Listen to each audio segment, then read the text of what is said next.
Hello, everybody. Welcome, and thank you for joining us today for office hours. We love to get to know you all, so please feel free to put in the chat where you're from. We'd love to see some different states and countries. And in the meantime, my name is Kari Lisa. I'm the marketing director of Boom Learning, and I'm here with Eric Oemig.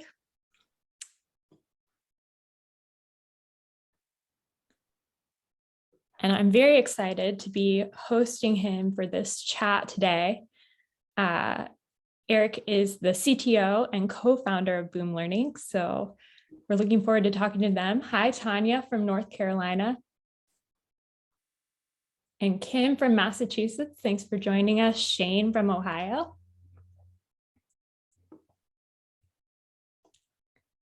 So we want to let you know that we are recording this webinar, so you'll be able to find the recording later, and we'll also email it to you. And also we have a chat box. This is where people are posting their location. We've got Jennifer from Georgia, Shannon from San Diego, and Leanne from Tennessee. And so you can feel free to drop comments or questions into the chat box throughout Eric's presentation, and then we can make sure to answer them during the Q&A. If it's something that he needs to answer right then I'll interrupt him and say, hey, Eric, you've got an important question. So feel free to put your questions there. You can also put them in the Q&A box. So with no further ado, let's welcome Eric. Thank you, Kari. And thank you, Yanni, for helping set this up.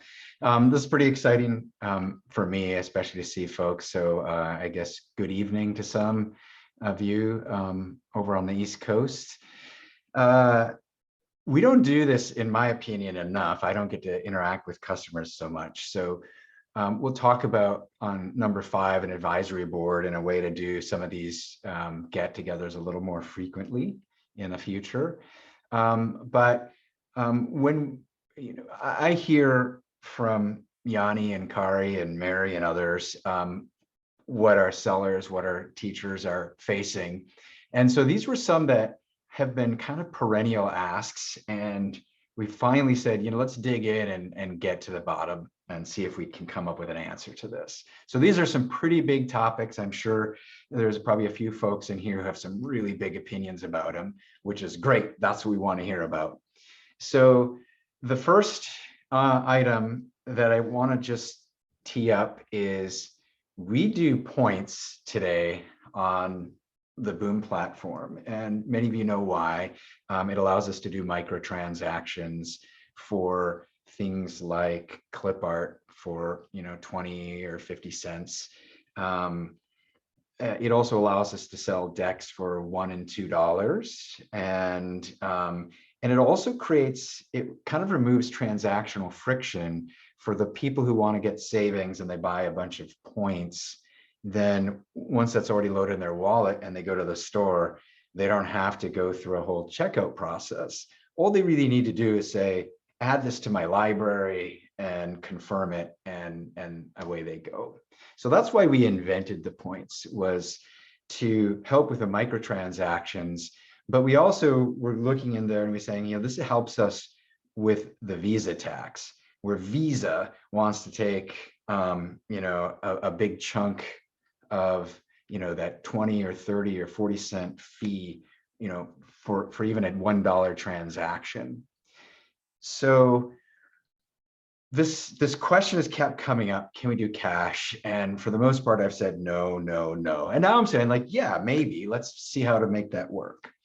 So I just want to point a couple of things out. So I was just talking about the Visa tax, and I want to show how this hits us in a real way. So the credit card, one of the merchants that we use, charges a 30-cent fee for every transaction, regardless of the size. And then they charge an additional percentage on top of that fee, typically like 3%, depends on what kind of card it is.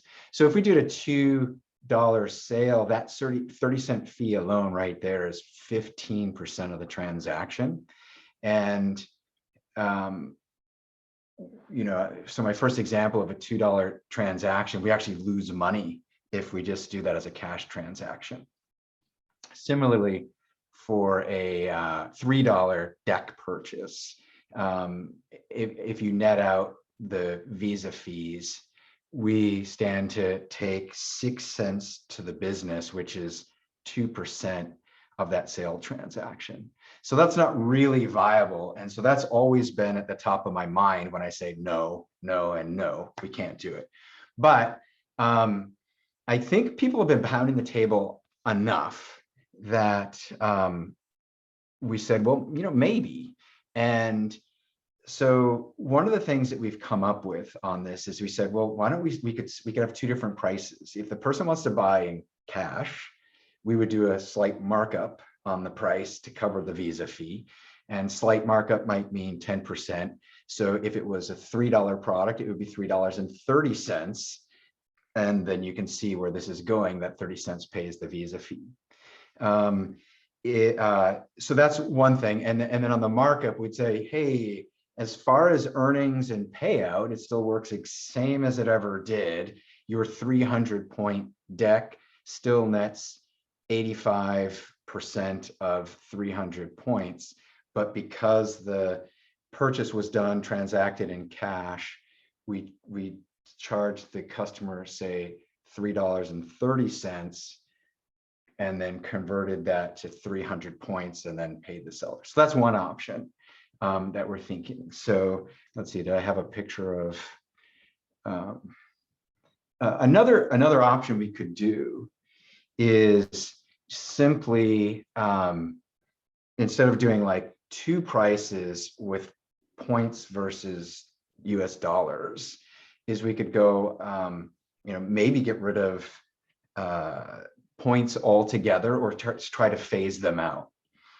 Getting rid of them altogether is a little bit of trick, because we'd have to think about how it works for, say, clip art, or maybe we keep points so that people can still buy them in bulk and still get the discounts using those points, because that's a nice feature that I like, as well as I said, the card experience. If you actually are familiar with using the points, it does reduce this notion that, oh, I've got to go find a card and pay. I just apply the points. So we could have a thing where it's like we just kind of think everything in dollars, and the points kind of work. And if we did that, then is it a markup, or do we just change the maybe the percentage of earning? Because right now, as you know, we're at a 15%, 85% seller split.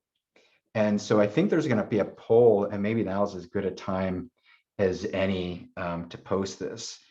And perfect. So we're really thinking about, should everybody have to participate this? And we don't want to get in a place where we're strong arming sellers and going, well, I didn't sign up for this, I want my 85%, and I don't like this whole cash nonsense. So this would be really, it would be should we have you opt in? Should we have you opt out? Or should we just say, hey, no, everybody is required to participate, and we're going to try and migrate the entire store into a different, kind of a different mode. So I think I'm going to pause here. If there were any questions or clarifications that were needed, post that, Kari, let me know. And then if not, if that's all pretty self-evident, what we're talking about doing, then, then just make your opinion known, and we'll move on to the next topic. Eric, are you able to see the results? We've got answers coming in on the poll. Oh, so great. Right now it looks like we're tied, required for all sales and opt-in. And then no is leading with, should we phase out points? No.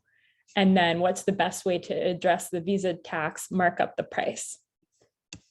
Perfect. All right. Well, that's all very helpful. Thank you, guys. And this is not the end of the conversation on this. We're really thinking about how to build this out. And so we've got some good ideas about, just the technology to get it out there, but we really want to make sure that we get the communication, we don't fumble it, and we don't upset people. So we'll probably be posting this in one of the other social forums as well. Yeah, we'll put it in the Facebook group so that people who weren't able to attend this office hours still get a chance to vote. And Diana asked if we've explored other credit card vendors, and the answer is yes, but all of them charge something very similar to this. Yeah, there's actually an interesting thing in the industry of the kind of the PayPal hegemony. So PayPal kind of, I think, started with undercutting folks, and then they kind of became a de facto, and so then everybody like matches that rate. And it's also interesting with PayPal, which we do use for some of the, we use their microtransactions product as well. So that helps to mitigate it a little bit, but we're still talking about, significantly larger percentages of the sale going to the merchant. But yeah, thanks for the question. All right, let's talk then about the next topic. And what's really interesting is the next topic, all access membership, to some extent almost mitigates it, but there would certainly be a transition, and we might never get to this place for everyone. It might always just be an opt-in on buyers. But let me explain what this is. So today, content is sold in the store as basically lifetime licenses for access for the buyer. So the buyer goes in, finds your product, says they like it, they check the little demo out, they read the reviews or whatever, or they're part of your newsletter and they purchase the thing. It lives in their library, and they can use that into perpetuity. This is not, in my opinion, the best arrangement for content creators, because many things in the industry are going more toward renewables. And so we'd like to set up a situation where customers can come in, pay a fee, and it just really unlocks everything in the store. It's a win for the students because they're seeing more content. It's a win for sellers because instead of getting the full payment up front, you're getting residuals month after month, year after year, as the customer continues to use your product. The nice thing is, if we go to this model, it also sets up some other features that we want to be able to do further down the line, where sellers will add more metadata.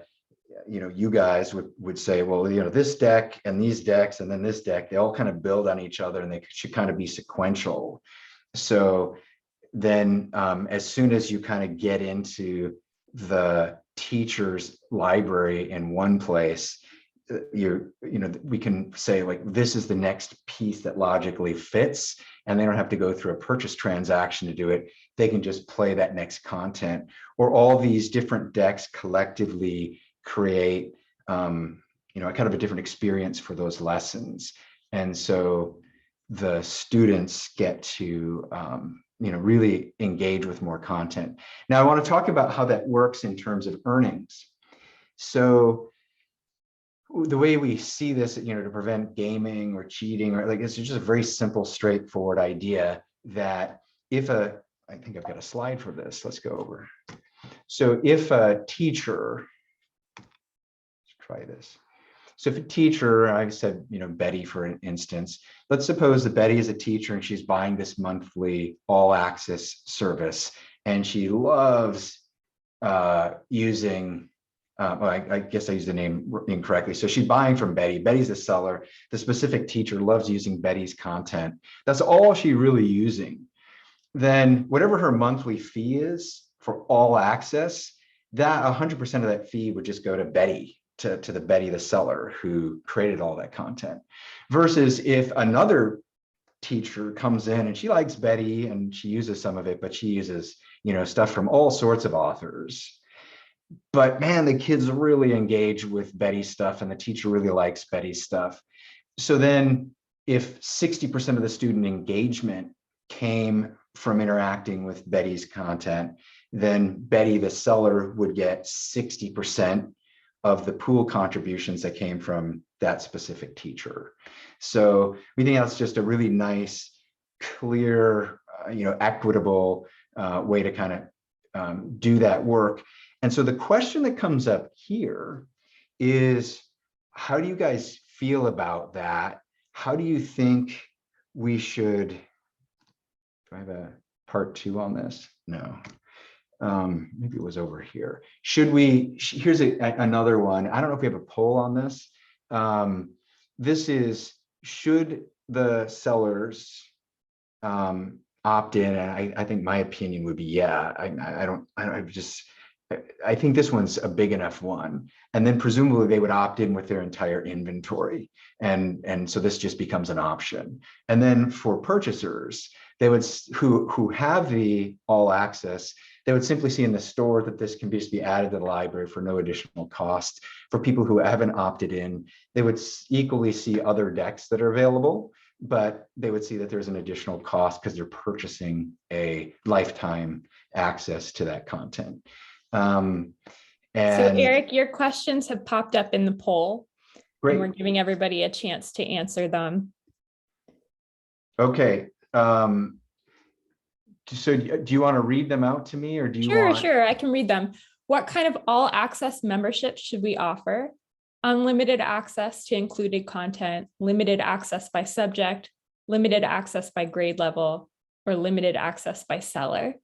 How much should an educator pay per month for all access? Less than $10, $10, $20, $30, or more than $30? And there was a question for you. Does it have to be monthly, or could it be annual still? And then would you opt into an all access product? Yes or no? Oh, perfect. And so, and I see the distributions here too. So this is great. Thank you for setting up these polls.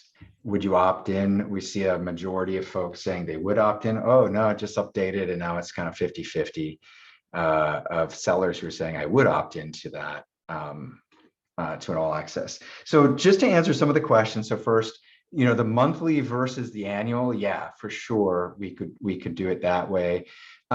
We just kind of think of it as a monthly, and it hints at something, another feature that'll be coming soon, which is we're going to offer a monthly membership, just because that's come up a few times.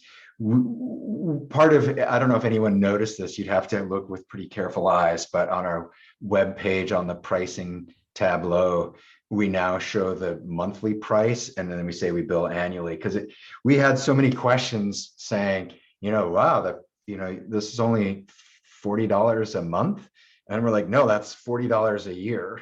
And they're like, oh, okay. So we hope that we've clarified that. And then we've also heard some folks say that, we'll see if this ends up being true, that they might be more interested in starting on a monthly, so they don't have to commit to a full year, so they can get in for a cheaper price, see if they like it, and then convert to an annual later. So we just want to adapt and respond to that. So yeah, we could do it. We could do certainly an annual all access fee.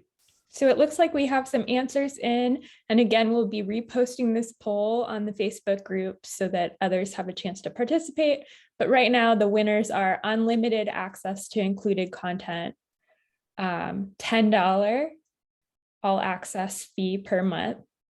And would you opt in? It's about 50-50. So some of the people will, some of the people won't. Okay, great. And then I also see, I think Kim Field asking if we've done any researching on pricing.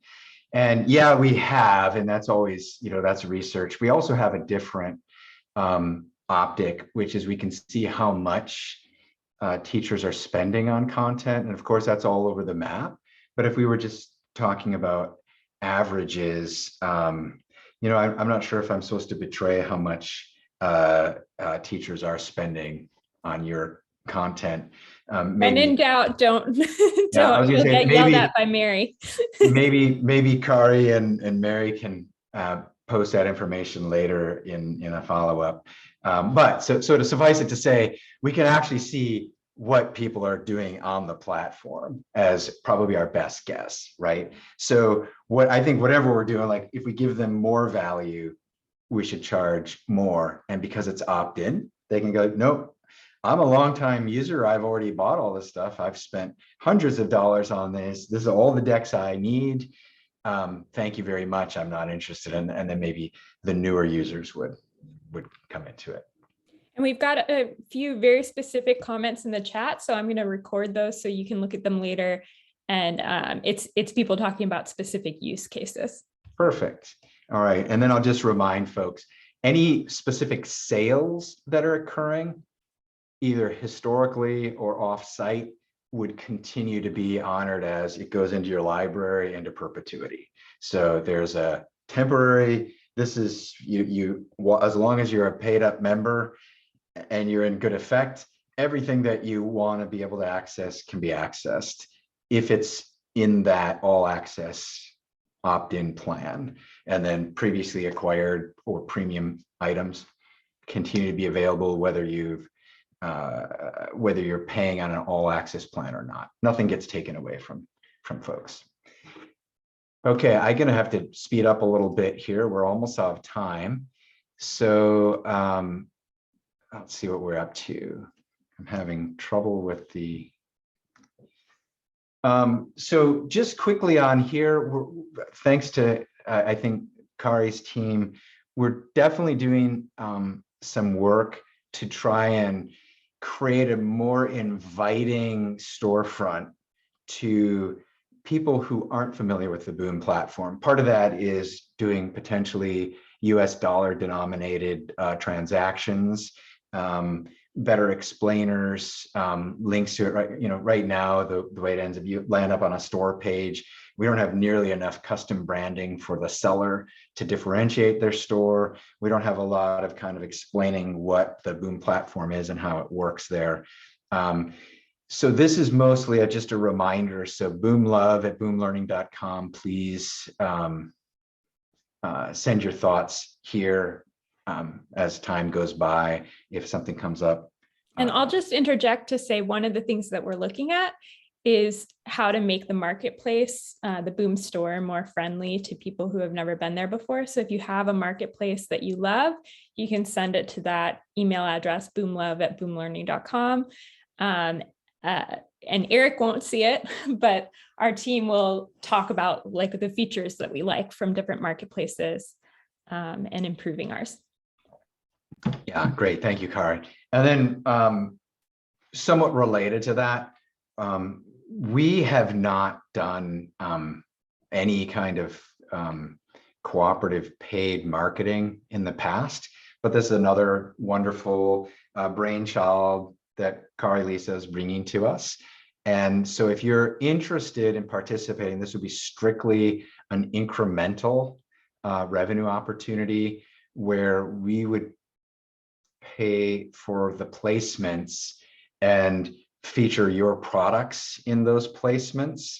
So we'd want you to procure, some of your best things that match whatever the time or the season or the thing that Kari wants to zero in on. And then we would probably do a slightly different revenue split on that. I don't know what the mix might be, but since this is all incremental, we would just the transactions that followed as a direct result from a click through from a paid ad, we might, if you participated in that, we'd probably do a different holdback for that.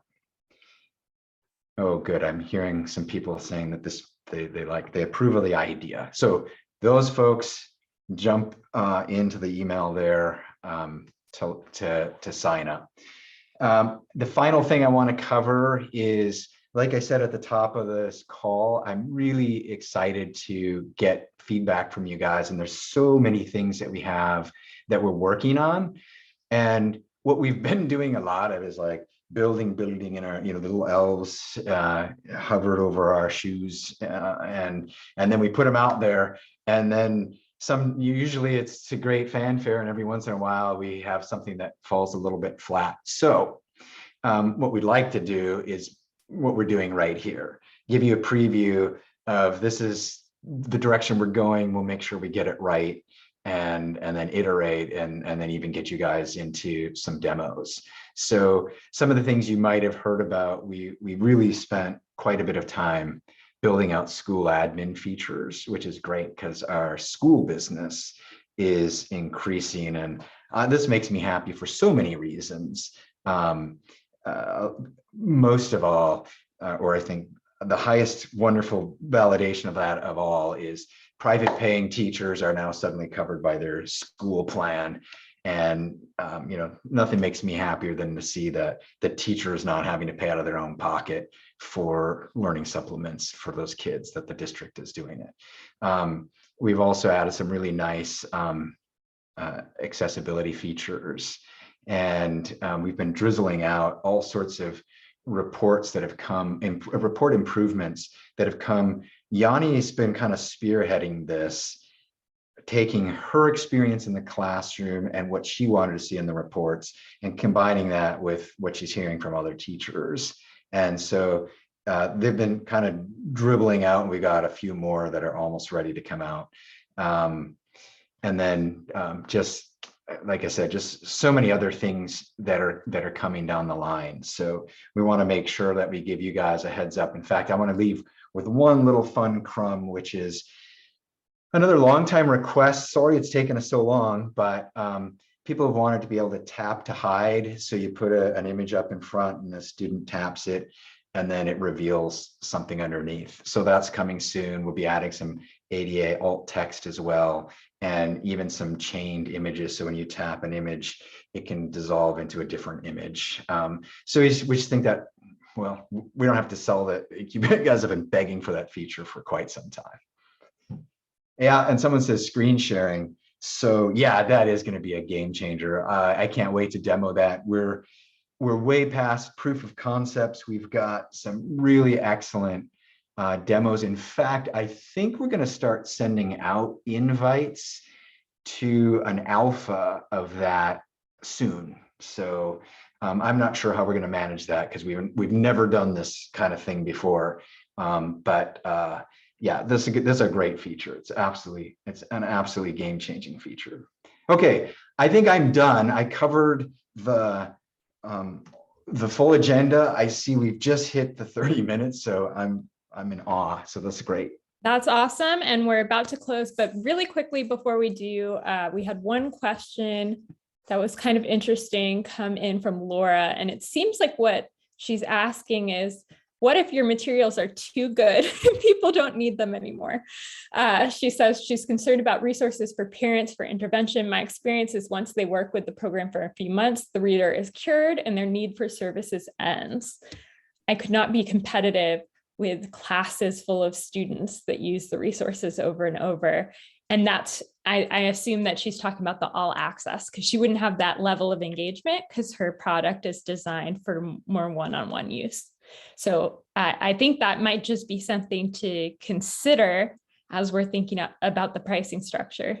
Yeah, no, that's a really great question. And I respond to that in a couple of ways, right? So typically what we're doing is you're selling your product to teachers who are going to use it year after year, or to therapists who are using it month after month. And so as soon as they've cleared one, I don't want to talk anything about our parent features that are coming, because while we've sketched a bunch of them out, we just don't have the bandwidth schedule, to get that scheduled out. So that's probably not going to happen in the next 6 months. But so I appreciate the comment. That might be a thing where you said, like, I don't want to opt in to all access, and that would be fine. But then I would also just remind you that the typical buyer, we have very, the vast majority of purchasers on the Boom platform are therapists, teachers, educators. They're not parents. We do get parents who ask how they can help and participate and buy more product.